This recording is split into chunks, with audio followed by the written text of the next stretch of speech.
தனியார் சேனல் ஒன்றில் தற்போது பிக் பாஸ் நிகழ்ச்சி நடைபெற்று வருகிறது. இதில் 15 பிரபலங்கள் கலந்து கொண்டனர்.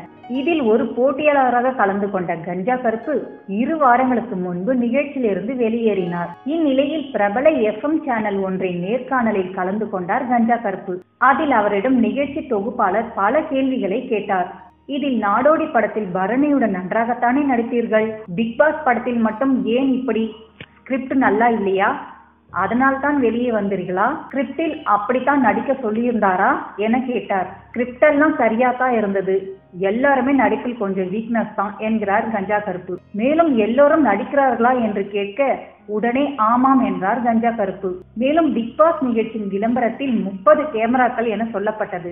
ஆனால் FM நேர்காணலில் 110 கேமரா என்று கஞ்சா கருப்பு கூறியுள்ளார். மேலும் இது போன்ற பல சுவாரஸ்யமான செய்திகளை அறிய வி டாக்கீஸ் சேனலில் லைக், கமெண்ட் மற்றும் சப்ஸ்கிரைப் பண்ணுங்க.